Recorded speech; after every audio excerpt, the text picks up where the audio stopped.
नमः सिद्धेभ्यः। जय श्री ओम नमः सिद्धेभ्यः। सर्वमंगलमांगल्यं सर्वकल्याणकारकं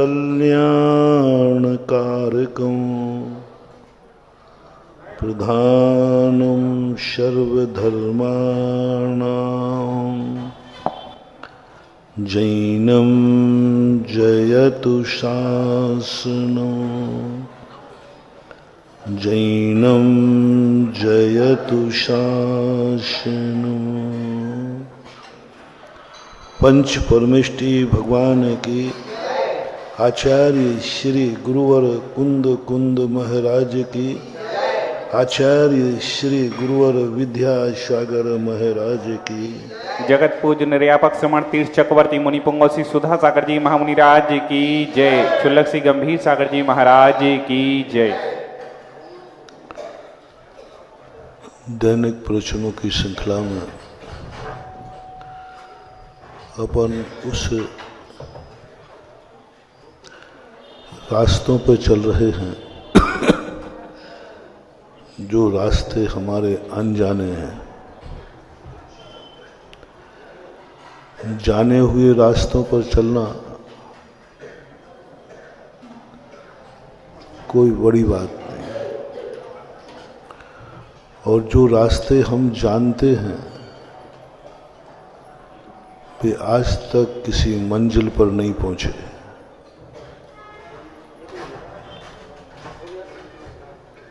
हम उन रास्तों को रास्ता मानते मानते जिंदगी समाप्त कर देते हैं, और मरते समय व्यक्ति अधूरा मरता है, अतृप्त होकर मरता है। कुछ ऐसे लगता है जैसे अभी कुछ और बाकी है। प्रत्येक व्यक्ति अपनी जिंदगी को एक पूर्ण संतुष्ट और तृप्त होकर के नहीं छोड़ता।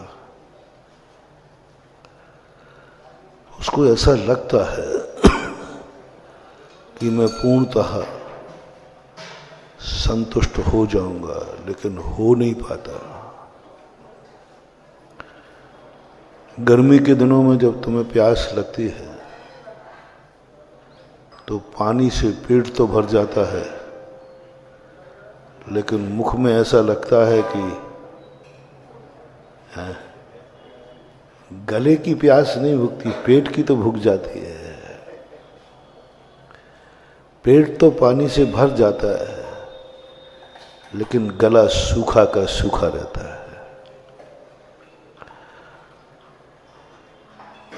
लू जब किसी व्यक्ति को लगती है तो उसकी तो हालत और बुरी हो जाती है।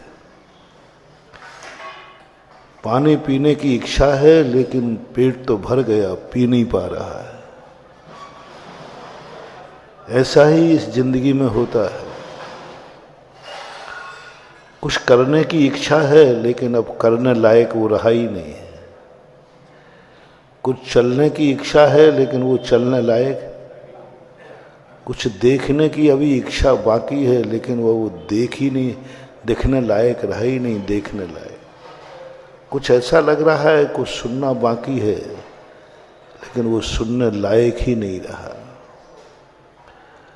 कुछ ऐसा मन है कि मैं कुछ और करूं, लेकिन अब वो करने लायक ही नहीं रहा। और जो किसी कार्य के करने लायक न रहे, उस लायक के आगे एक शब्द आपको जोड़ना है, मैं नहीं जोड़ूंगा।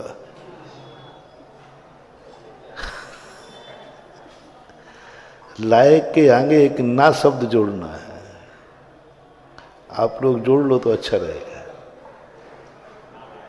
बोलो, जोर से बोलो। हाँ, अच्छा रहा। अपने मुंह से बोलने में कोई बुराई नहीं है। दूसरा व्यक्ति हमें कुछ गलत कहे तो वो गाली कहलाती है, निंदा कहलाती है। और स्वयं जब व्यक्ति अपने आप को गंदा कहे तो वह प्रतिक्रमण कहलाता है, प्रायश्चित कहलाता है, तप कहलाता है। कोई कहे कि तुम पापी हो तो ये गाली है, कहने वाले को अशुभ कर्म का बंध होगा। लेकिन व्यक्ति स्वयं कहे कि मैं पापी हूं तो उसे हमारे यहां प्रतिक्रमण कहा जाता है। कोई हमसे कहे कि तुम नालायक हो तो ये गाली मानी जाएगी,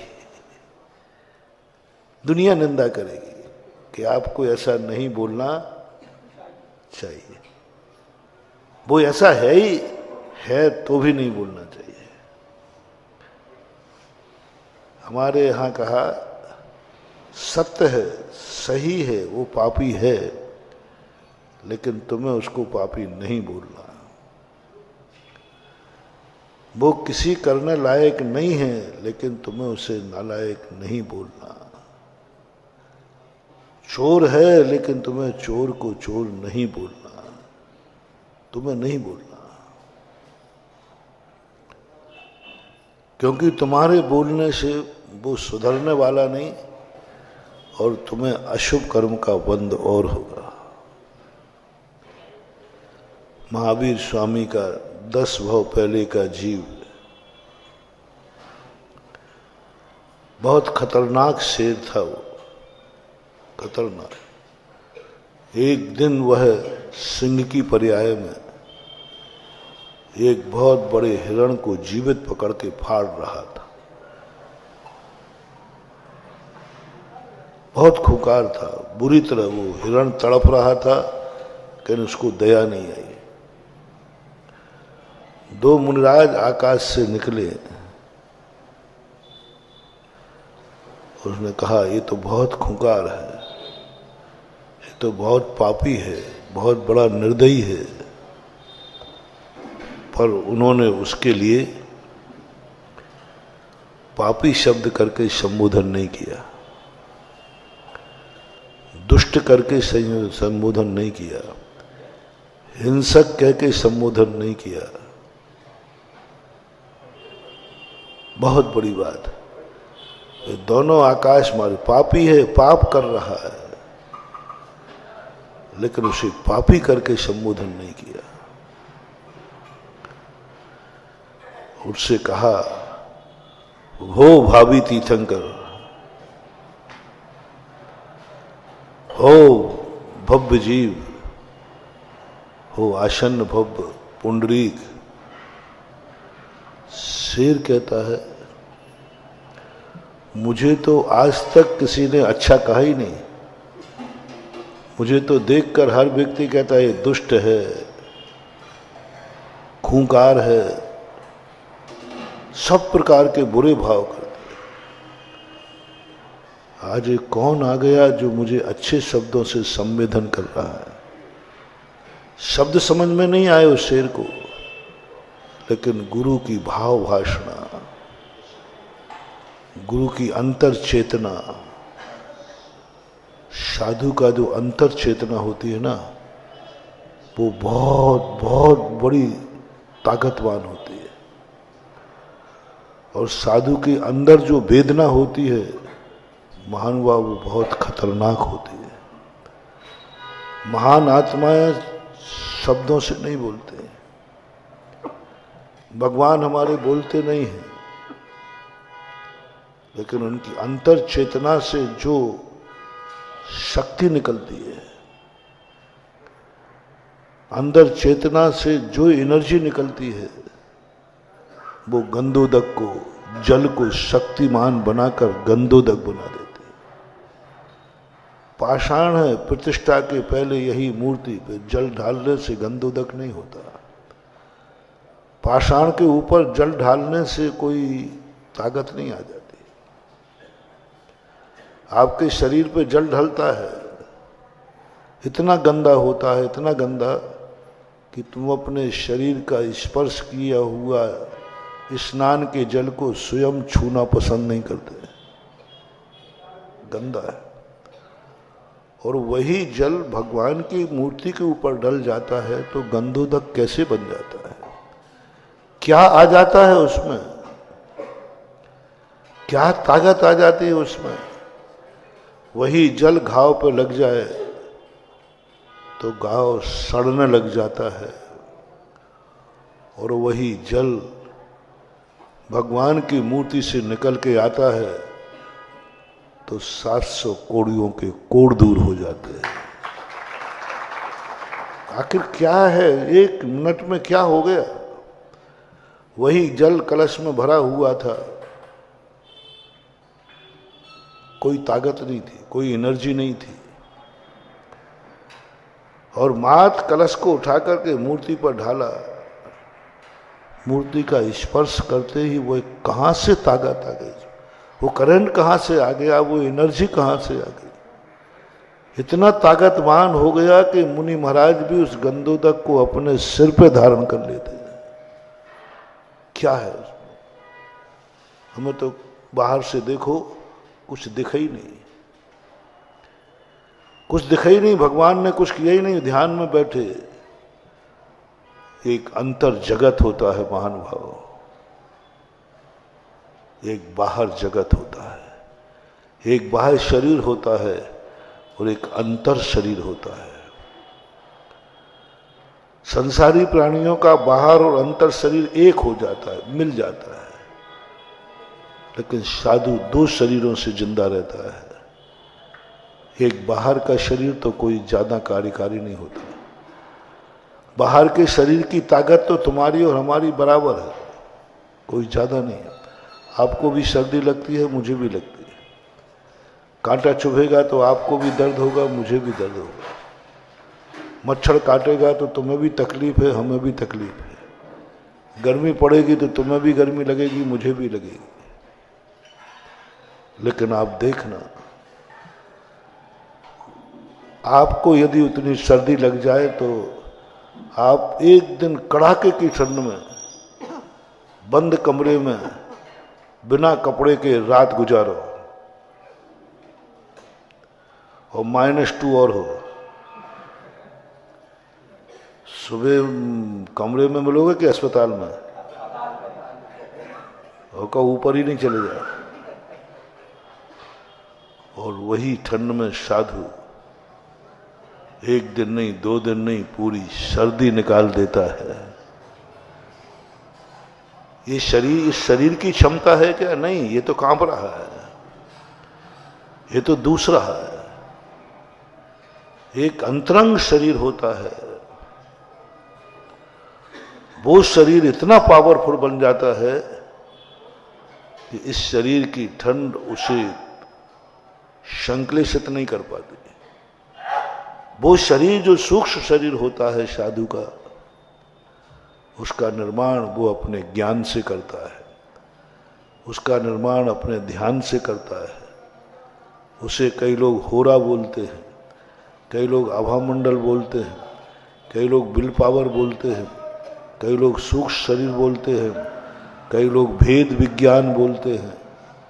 ये नाना प्रकार के नाम, अध्यात्म शक्ति बोलते हैं, नाम कुछ भी रख देना, लेकिन वो जो अंतरंग शक्ति प्रकट होती है।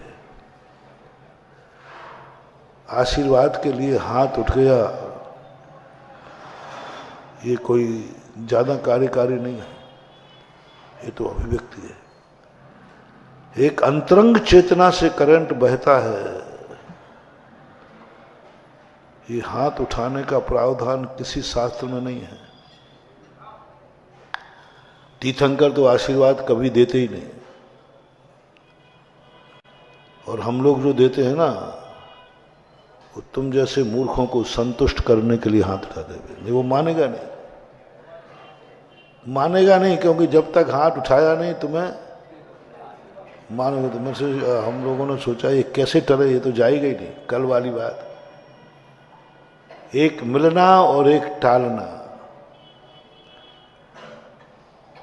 तुम्हें हमें देखना पड़ता है। कई बार मैंने देखा तुम श्रीफल चढ़ाते हो और मैंने नहीं देखा तो वो चढ़ा हुआ उठा के हाथ में ले लेता है, अभी महाराज ने देखा नहीं। चढ़ा दिया। अब हम इधर देख रहे थे, उन्होंने कहा महाराज ने देखा ही नहीं, तो वो उठा लेता है। तो कहीं ये चढ़ा हुआ ना उठा ले, इसलिए हमें देखना पड़ता है। द्रव्य दिखा के नहीं चढ़ाई जाती, द्रव्य समर्पण से चढ़ाई जाती है। अपने आराध्य को, जिसको हम चाहते हैं, उसको पता नहीं चलना चाहिए कि तुमने क्या चढ़ा दिया है, क्या चढ़ा दिया, पता नहीं चलना चाहिए, देखना नहीं चाहिए उसको, पता नहीं चढ़ा दिया। अपनों को जब भोजन खिलाओ तो खाने वाले को पता नहीं रहना चाहिए मैंने कितना खा लिया। इसलिए जब तुम्हारी माँ रोटी परोसती है, सावतपुरी परोसती, टुकड़े करके परोसती है। माँ भी जब बच्चे को दूध पिलाती है तो दूध पीते हुए उसको देखती नहीं है, उसका मुख आंचल से ढक देती है, कहीं मेरी नजर ना लग जाए, मेरी दृष्टि में ना आ जाए इसने कितना पी लिया, इसने कितना खा लिया। गिनना नहीं, गिन के रोटी खिलाई नहीं जाती, गिन के रोटी खाई नहीं जाती। घर में अपनों को गिनकर रोटी खिलाता है व्यक्ति होटल में, और गिनकर खाते हो होटल। दोनों को गिनना है, मामला गड़बड़ है। दोनों को गिन के खाना है। खाने वाला भी गिन के खाए कि अभी काउंटर पे, और खिलाने वाला भी गिन के खिलाता है। वो होटल है जहां गिन के खिलाया गया भोजन जो खाता है उसकी जिंदगी में बस गिनने लायक ही सुख समृद्धि में, सुख समृद्धि तुम्हें बस गिनती के दिन होंगे सुख के तुम्हारे। गिनती का दिन होगा तुम्हारे हाथ पे पैसा आएगा, गिनती के आएंगे, अनगिनत नहीं आएंगे। आपको जो कुछ भी सुख का दिन मिलेगा सब गिनती के होंगे, आटे में नमक के बराबर होंगे, कुछ नहीं होगा, क्योंकि आप गिनकर कोटी खाते हो। और उसके बदले में वो कमाने का भाव करता है और तुम बचाने का भाव करते हो। वो तुमसे अधिक से अधिक लेना चाहता है और तुम कम से कम देना चाहते हो। बस तुम्हारी किस्मत, तुम अधिक से अधिक कमाने का प्रयास करोगे और शाम को कम से कम कमाते लौटोगे। कम कमाओ, सोचोगे आज बहुत कमाऊंगा, आया कुछ नहीं, क्योंकि तुम कौन सा भोजन कर रहे हो, कौन सा भोजन कर रहे हो, कौन सा पानी पी रहे हो, जिसका तुम्हें मूल्य देना पड़ रहा है। और वो अधिक से अधिक तुम्हारा शोषण करना चाह रहा है और तुम कम से कम देना चाहते हो, और मौका मिले तो बिना दिए भी खिसकना चाहते हो।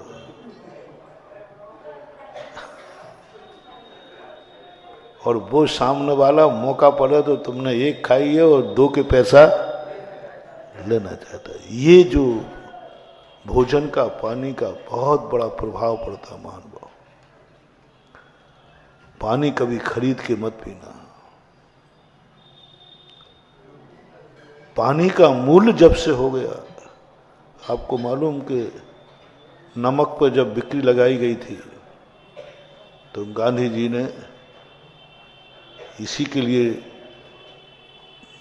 दांडी यात्रा शुरू की थी, नमक पर नहीं। नमक तो वो चीज है, कोई एक चुटकी भर खा लेता है तो कहता मैंने इसका नमक खाया है। और नमक की चीज पर टैक्स मत लगाओ, नमक को फ्री रखो, लेकिन लग गया टैक्स मत, इसलिए लोग नमक हराम हो गए। ये बहुत पुरानी गाली है भैया, वो नमक हरामी है। भाई नमक क्या, रोटी हरामी नहीं है? नहीं, नमक, नमक एक ऐसी चीज है इसकी कोई कीमत नहीं है, लेकिन उसका स्वाद वो नहीं है तो सारा भोजन। एक व्यक्ति था, उसकी 3 बेटियां थी। उसने सोचा कि देखें मेरी बेटियां मुझे कितना चाहती हैं। तो पहली बेटी से पूछा, बेटी तुम मुझे कितना चाहती हो? बोले पिताजी मैं इतना चाहती हूं कि आपके लिए मैं प्राण भी दे सकती हूं। सेठ जी दादाजी खुश हो गए, क्योंकि टीकमगढ़ के थे।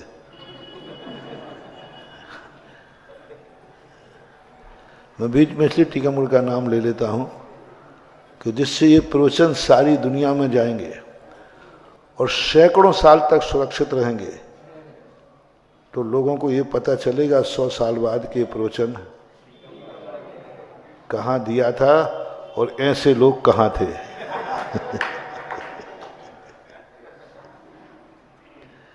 कहानी में टीकमगढ़ नाम नहीं था, वो तो मैं सुना रहा हूं। क्योंकि चाहे टीकमगढ़ हो, चाहे ललितपुर हो, कश्मीर से कन्याकुमारी तक भारत एक है। किसी का भी नाम ले लो वो फिर तो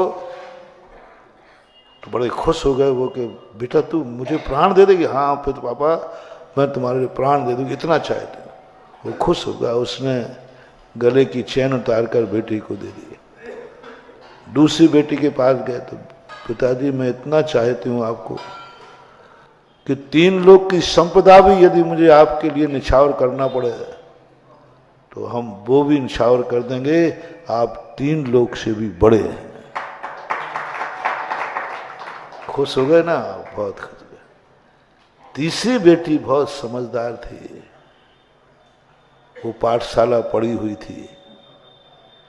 उसने 12 वर्षीय कोर्स किया था, उसने स्वाध्याय किया था, गुरुओं के प्रवचन सुने थे।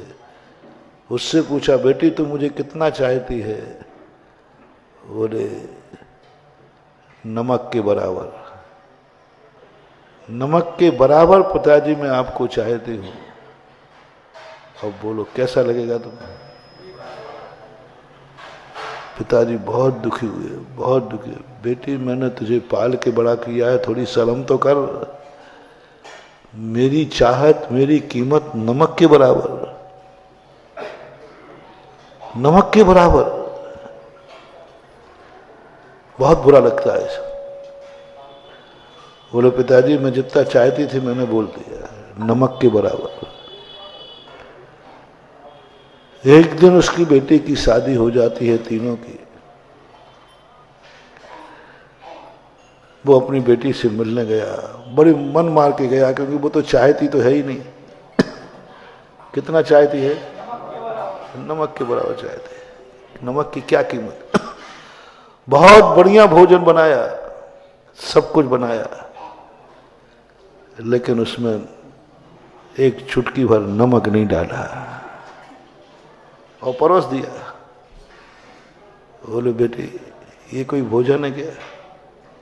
बोले पिताजी इसमें देखो, इस खीर में देखो, इस रोटी में देखो, कितना देसी घी की है सब्जी, सब कुछ है, क्या फर्क पड़ता है? मिठाई सब कुछ तो है इसमें। बोले बेटा सब बेकार है। बोले क्यों पिताजी? बोले इसमें नमक नहीं है। खाने में स्वाद जब ही आता जब नमक मिर्च मसाला हो। बिन नमक मिर्च के स्वाद नहीं, चाहे घी दूना डाला हो। तो दादाजी ने ये सुना दिया उदाहरण, बेटे नमक के बिना कोई जिंदगी है क्या? नमक के बिना कोई भोजन है क्या? पिताजी नमक की कितनी सी कीमत है, कितनी सी कीमत है। उस समय तो और कोई कीमत ही नहीं थी, निःशुल्क मिलता था। नमक की क्या कीमत बेटा, वो तो निःशुल्क मिलता है पिताजी। घी महंगा है, शक्कर महंगी है, आटा महंगा है, सब है। नमक की तो कोई कीमत ही नहीं है। पिताजी ने कहा बेटा सबकी कीमत है, नमक भली बिना पैसे का मिलता है, लेकिन नमक के बिना भोजन का कोई स्वाद नहीं है। बस पिताजी, बस पिताजी, मेरा प्यार, सारे 3 लोक की संपदा तुम्हें दे दूं, तुम्हारे बदले में प्राण दे दूं, ये बहुत कीमती है, लेकिन स्वाद तो जब ही आएगा जब हमारे पिताजी का प्रेम होगा। आपका प्रेम हमारी जिंदगी में नमक के समान है। नमक नहीं है तो कुछ भी, नमक नहीं है तो कुछ भी नहीं है। पिताजी को समझ में आ गई कि बात, ये दोनों तो इतना प्रेम नहीं था जितना, क्योंकि जिंदगी में जो रस है, इसलिए ऐसी स्थितियां बन जाती। नमक का बहुत बड़ा मूल्य होता है। नमक के लिए ही सब कुछ कहते हैं, लेकिन लोगों ने नमक की भी कीमत, ऋषभ देव ने मुद्रा का उपदेश नहीं दिया था, व्यापार मुद्रा थी ही नहीं। ऋषभ देव ने षटकर्म बनाए थे, लेकिन मुद्रा का कोई उपदेश नहीं था। मुद्रा बहुत बाद में चली, बहुत विनिमय था। विनिमय किसे कहते हैं? जिसके पास जो वस्तु थी वो दूसरे को दे देता था, उसके बदले में वो दूसरे वस्तु दी जाती थी। सेवा के बदले वस्तु दी जाती थी। नाई को पैसे नहीं दिए जाते थे। साल भर का बंधा हुआ, जो गांव वाले होंगे उनको मालूम होगा, साल भर में उसका अनाज दिया जाता था, और बोनी पे और कटिंग पे वो खेत में ही पहुंच जाता था, ऐसा लोग बताते। धोबी को भी नहीं, खाती को भी नहीं, सबके लिए वस्तु थी। वो पैसा लेते भी नहीं थे। अपनी कला का पैसा लेना अपमान माना जाता था। कला को बेचना कहलाता था। इसलिए वो वस्तु लेते थे, अनाज लेते थे, जो था। धीरे धीरे लोगों के मन बिगड़ते गए, और आज मुद्रा मुख हो गई, वस्तु गौण हो गई। खरीदी हुई वस्तु खाने योग्य नहीं है। एक मूलाचार में एक बात आई, क्रय की हुई वस्तु से मुनिराज को आहार नहीं करना चाहिए। कृत दोष। अब इस दोष का आज कैसे निवारण हो, वो चौका बताओ, जिसमें कोई चीज खरीद के नहीं लाई गई हो। कोई चीज खरीद के नहीं लाई गई हो, या तो स्वयं उपजाई गई हो, और या तुमने दे करके और लिया हो। अब ऐसा चौका कहाँ है टीकमगढ़ में? यानी कोई ना कोई एक आध चीज भली तुम्हारे घर में हो जाए, लेकिन 10 चीजों से एक ना एक चीज तो खरीद के लाना ही पड़ेगा। आजकल तो पानी भी खरीद के लाते हैं क्षेत्रों पर। इतने रुपया की एक गुंडी, पुजारी भरता है ना, वो पुजारी तो चौके वाले गुंडी बांध देते। एक गुंडी चाहिए 5 रुपया, 2 चाहिए, ये खरीद के आ रहा है। क्या खाक केवल ज्ञान होगा हमें? क्या विशुद्धि बढ़ेगी हमें? क्या श्रेणी मानेंगे हम? पानी भी पी रहे हैं तो नौकर के हाथ का, पानी भी पी रहे हैं तो खरीद के बदले में कुछ देना जा रहा है। नहीं होगा। अन्न भी, दूध भी, बताओ सब्जी भी, ऐसा शायद ही मुझे नहीं लगता कि जिसके घर में कोई चीज खरीदी नहीं जाती हो। कोई हो तो बता दो, हाथ उठा दो। है ही नहीं। और ये ऋषभ देव ने यही परंपरा चलाई दी थी, खरीद के नहीं खाना, खरीदना नहीं, विनिमय करो। ये व्यवहार है। जो तुम्हारे पास है मुझे दे दो, मेरे पास है तुम्हें दे दो। यही था। कर्म भूमि का सिद्धांत ही है, सिद्धांत ही है। और ये खान पान में, यही गृहस्थी चलाने में, तुम्हारी कन्या हमें दे दो, हमारी कन्या, ये कर्म भूमि का सिद्धांत विनिमय है। हम अपनी कन्या दूसरे घर भेजते हैं, दूसरे की कन्या अपने घर लाते। ये लेन देन बीच में नहीं था, ये विनिमय था। वस्तु विनिमय, कन्या विनिमय, कन्या का विनिमय है। ये विनिमय के रूप में आता था, लेकिन आज खरीद के रूप में आ गया। कितना दोगे, कितना लोगे। देहज शब्द था, देहज में दा में एक की मात्रा लगाकर हा पे लगा दी,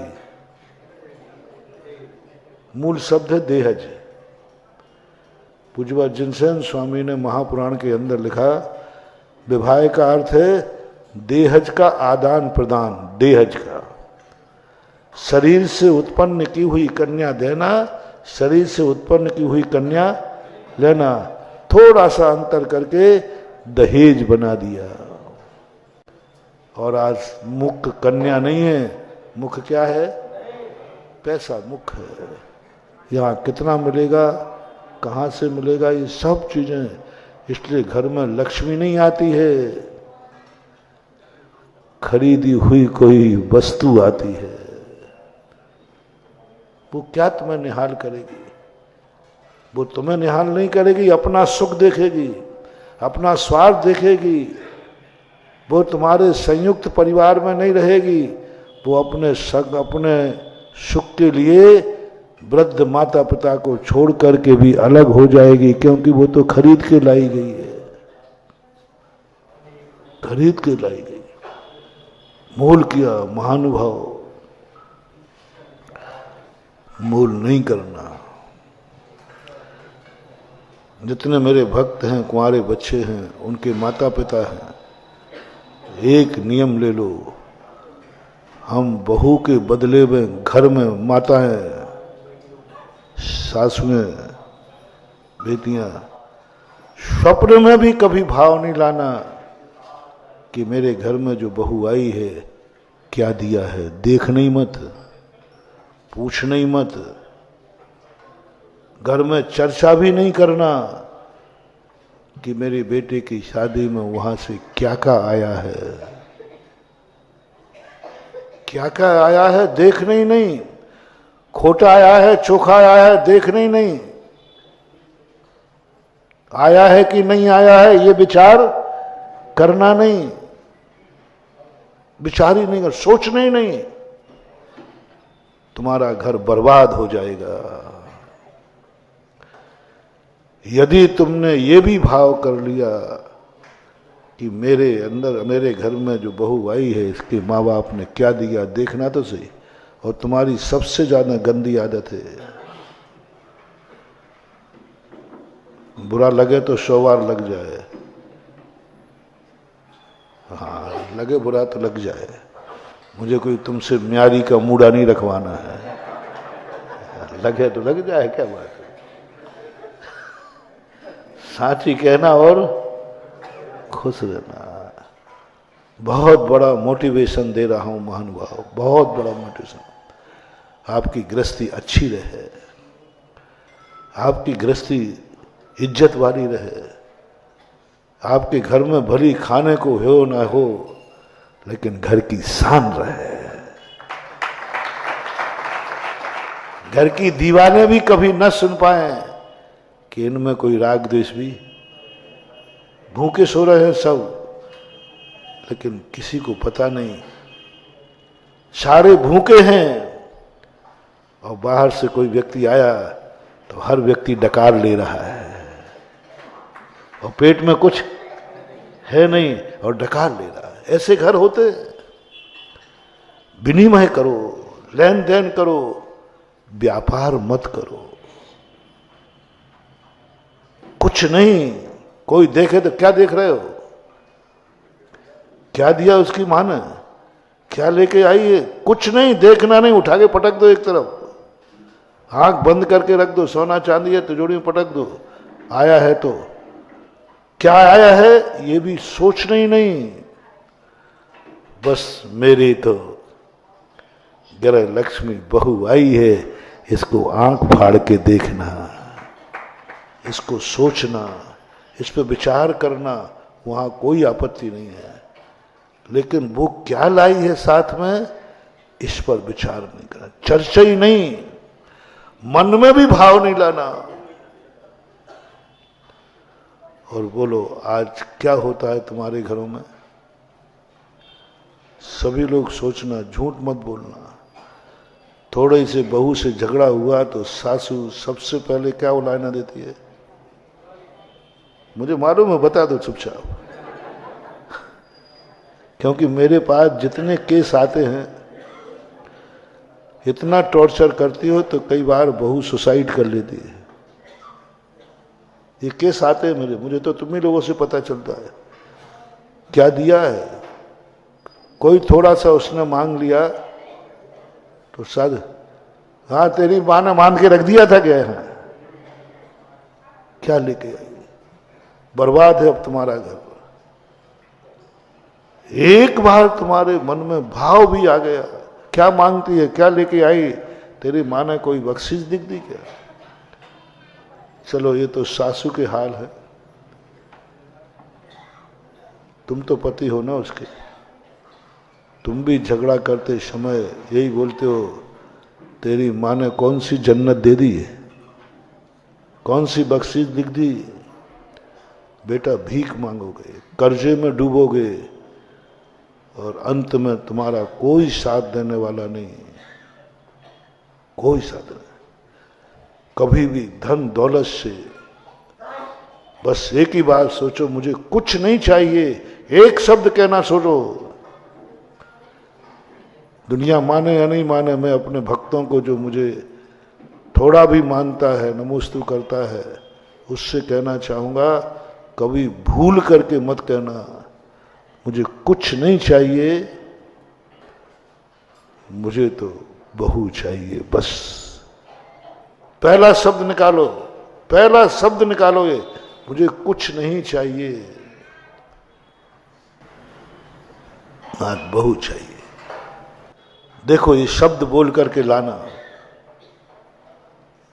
ये शब्द बोल करके तुम कभी लाना, गारंटी मेरी है, वो घर कभी खाली नहीं होगा, वो बहू कभी तुम्हें छोड़ के नहीं जाएगी। उसके लक्षण होंगे, कुछ नहीं चाहिए मुझे, बात बहू चाहिए, मैं विनिमय करने आई हूं, विनिमय करने आया हूं। टॉर्चर, इतने निकृष्ट हो गए तुम, अब वो तुमसे तुम्हारे कहने पर नहीं चलेगी। लेकिन ये परंपरा बहुत गंदी परंपरा हो गई आजकल, ठहराव की। जैसे दुकान पे जाते तो तुम ठहराते हो ना,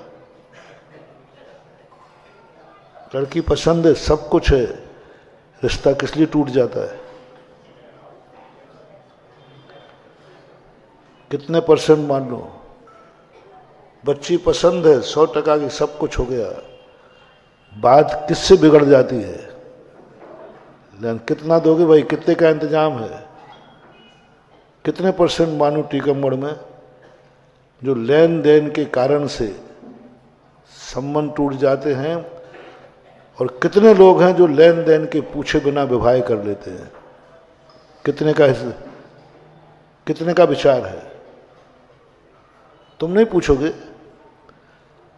मामा पूछ लेगा, तुम नहीं पूछोगे, फूफा पूछ लेगा, तो बस तरीके हैं तुम लोग सबका है। तुम नहीं पूछोगे, कोई मौसा पूछ लेगा, तुम नहीं पूछोगे, कोई दोस्त यार, लेकिन तुम तरी लोगे। पता करो ये कितना खर्च करेगा, पता करो कितना खर्च करेगा। महानुभाव, आज प्रसंग आ गया है, तो मेरा तो कहना है नहीं, ये तुच्छेबाजी, ये टॉर्चर, ये पता करना छोड़ दो, कायस्वर करके नियम लेके छोड़ दो। कल के दिन तुम मुझे पास रोते हुए आओगे, माता पिता महाराज बहू बेटा छोड़कर चले गए, मेरी बात मानते ही नहीं, कुछ नहीं करते। मान जाओ मेरी अभी, कल रोते हुए आओगे, मेरे पास तुम्हारे आंसू पोंछने के लिए रूमाल नहीं है, मैं क्या करूंगा? अभी मान जाओ, मेरे लिए मेरे पास तुम्हें हंसाने के 100 साधन हैं, लेकिन रोने वाले को आंसू पोंछने का मेरे पास रूमाल नहीं है।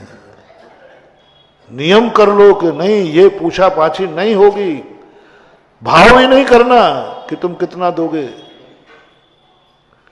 और आज कितने % लोग हैं टीकमगढ़ में जो ये बात अपने बेटे की शादी के समय नहीं जानना चाहते हैं?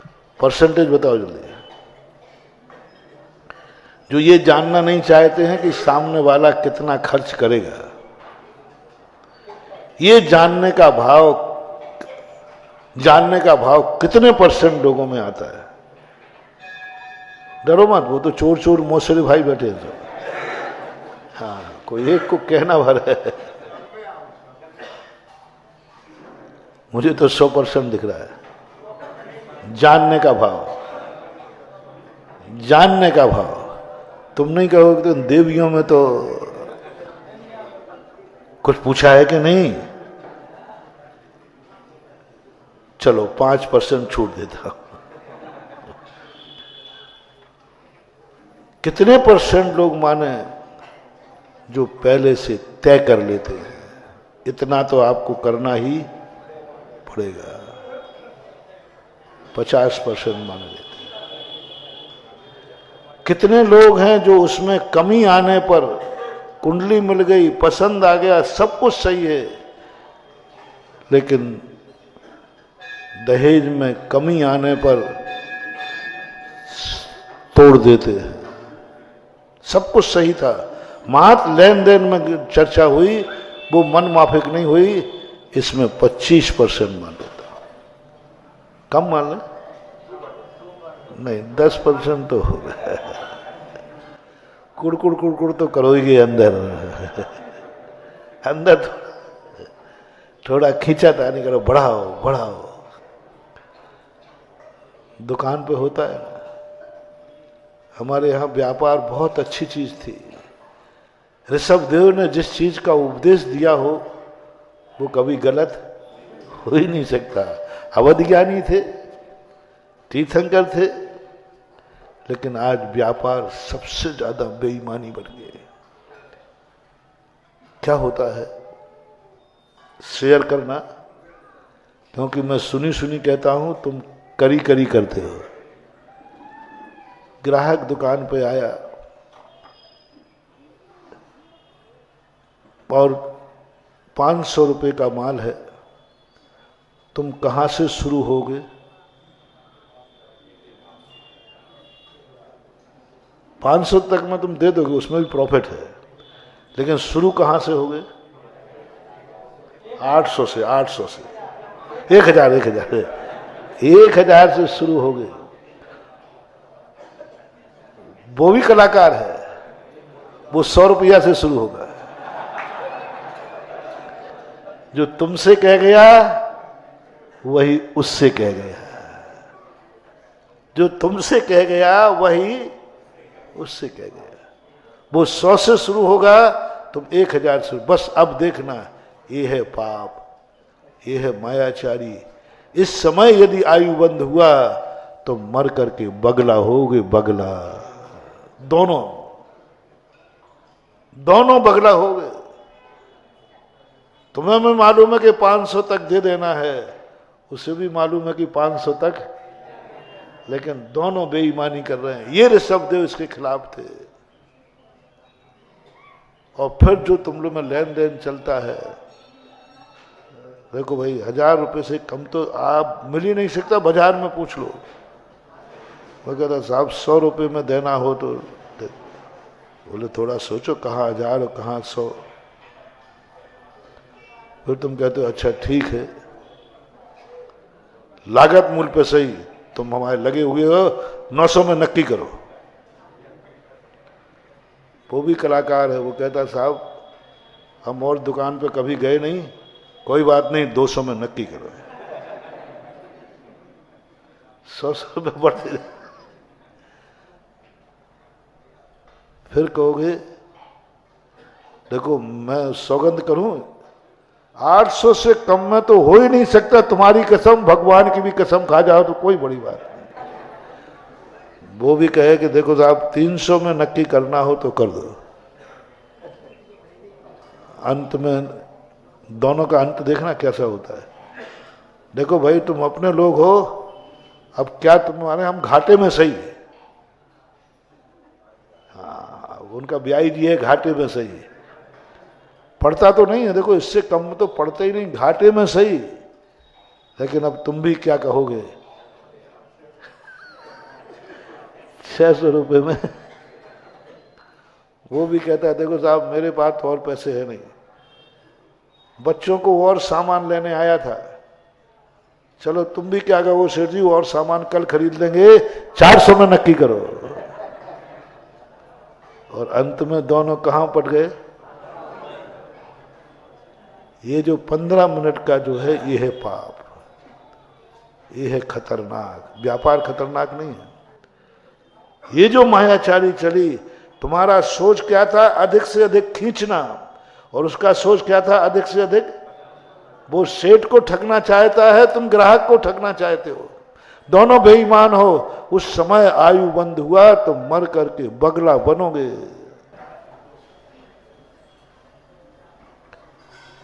व्यापार करो, फिक्स रेट निश्चित करो, ये रेट है, मेरा नियम है, इतने में वस्तु ली है, इतना % मेरा प्रॉफिट है, बस खत्म। एक बार कह दिया सो कह दिया। ये बनिया की दुकान नहीं है, ये जैनी की दुकान है।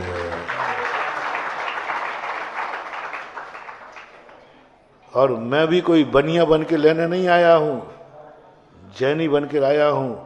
मैंने भी जो कह दिया, एक बात एक जवान, इतने में देना हो तो ठीक, नहीं तो मैं बिना लिए चला जाता हूं। देखो क्या मजा आ जाएगा। रेट फिक्स कर दो, कोई लेन देन नहीं, कोई व्यापार नहीं, कुछ नहीं, जो है इसका प्रभाव बहुत बुरा पड़ रहा है।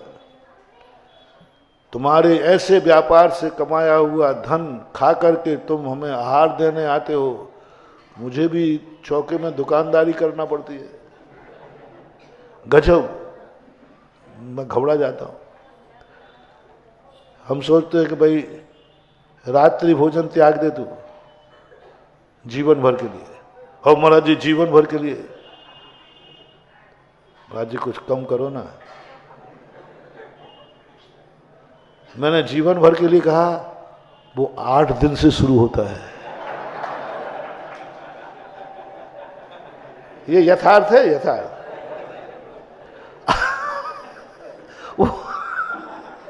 महाराज जी देखो मान जाओ, हमारे व्यापार धंधा है, हम पढ़ाई लिखाई में है, 8 दिन का मान जाओ। अब हम भी सोचते हैं कि जितना बढ़ जाए तो ऐसा कर ले भाई, तू 5 साल का कर ले। आजीवन से मैं कहाँ आ गया, 5 साल का कर ले। ये बात है महाराज जी, 5 साल बहुत, अब आप मान जाओ ना 1 महीने का। वो 8 दिन से कहाँ पहुंचा। फिर मैंने कहा ऐसा नहीं, 1 महीने का नहीं, 3 साल का कर ले। तो वो कहता महाराज जी देखो नहीं बनेगा, अब ना आपकी हो ना हमारी। और बीच में ये माताएं और बोल पड़ती हैं, उनकी मम्मी आ जाए, महाराज जी ऐसा करो ना, उसकी ना आपकी 1 साल में नक्की करो। कहां से शुरू हुआ सौदा, आजीवन से। इधर से कहां से शुरू हुआ, 8 दिन से, 1 साल में पट गया। ओहो, ये करना पड़ती है बहस आजकल। त्याग का नियम देते हुए ये व्यापारबाजी होती है।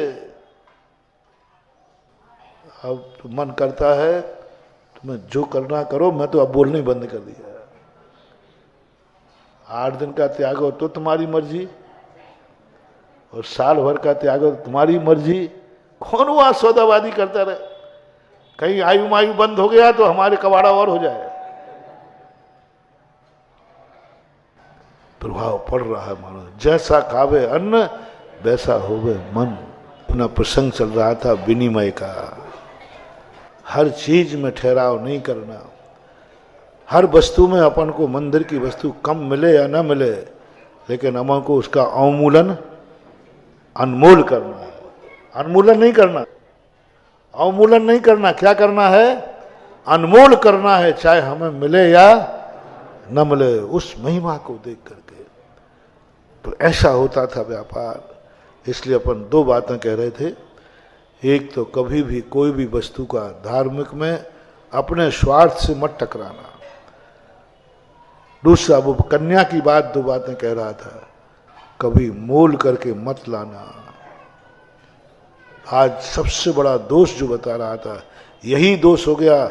हर चीज मोल से आ रही है, और मोल से आई हुई चीज गिनती से आएगी, तौल के आएगी, तौल के आएगी, नाप के और माप के आएगी। नाप कर तौल कर गिनकर चीजें आना, और उन चीजों का उपयोग करोगे तो जिंदगी में भी गिनती के दिन मिलेंगे। पंचम काल में सबको गिनती के दिन मिले हैं जिंदगी के। और जहां बिना गिने चीज खाई जाती थी, अनगिनत उम्र होती थी। एक पूर्व कोटि वर्ष की उम्र अनगिनत। 84 लाख में 84 लाख का गुणा करो तब एक पूर्व कोटि होता है। एक पूर्व, और फिर उसका 84 बार गुणा करो, कितना, इतनी उम्र मिलती थी अनगिनत। क्योंकि वो खाना पीना सब अनगिनत है, जिंदगी अनगिनत थी। और भोग भूमि में तो ऐसे जीव जिनकी मैंने अभी बताई ना, जो कभी नहीं सोचते कि मेरी महिमा बढ़ना चाहिए, वे लोग असंख्यात उम्र पाते हैं। ऐसे जीवों का अकाल में मरण नहीं होता, पूरी आयु भोगते। और जो हर चीज गिनती की आ गई, हर चीज व्यापार बन गया, हर चीज लोभ बन गया। इसलिए इन सब चीजों से हमें बचना है। आज 2-3 बातें आपको मुख्य रही। कोई भी चीज कम से कम घर में, और सब चीजें तो आएंगी। हमारा चौका ही नहीं बच रहा है तो, लेकिन महानुभाव त्याग में और नियम में ठहराव मत करना। 8 दिन का त्याग कर सकते हो तो 8 ही दिन का रखना। फिर वो, और मैं भी सोच लूं कि आजीवन कह दिया है तो आजीवन ही रखूंगा। महाराज नहीं चलेगा। देखो आप, यदि आपसे कह दूं कि आज से मैं टीकमगढ़ के अंदर हर दुकानदार एक रेट रखेगा, कोई आगे पीछे नहीं करे, एक बार फिक्स रेट है, ये है, ना घटेगा ना बढ़ेगा, कितने लोग नियम ले पाएंगे? हाँ, ले लोगे, लेकिन ध्यान रखना टूटना नहीं चाहिए। अब जब चलेगा तुम्हारा नियम, जब चलेगा तुम्हारा ये नियम, ग्राहक भी ये नियम ले ले, नहीं तो भाग जाएगा, मक्खियां भगाओगे। क्योंकि दोनों के नियम हो तो बात बने कि भाई इसका नियम ये है और हमारा नियम ये है। आजकल ऐसा हो रहा है। त्याग के लिए नियम के ठहराव करना पड़ते हैं, 1 साल, 5 साल, 6 महीने, क्या बात। और जो कन्याधन के लिए आज कहा टीकमगढ़ के लोगों, बस मेरा आना यहाँ सार्थक हो जाएगा कि आज के बाद यहाँ कोई कन्या आएगी तो वो जैनी परिवार कभी ये नहीं पूछेंगे उसके साथ क्या और आया है, ये नहीं कहेंगे कितना और दोगे, ये नहीं कहेंगे ठहराव को कि भाई थोड़ा तो और। उसने कहा भाई मेरा 10 लाख, अरे साहब थोड़ा 15 तो करो कम से कम, नहीं कर।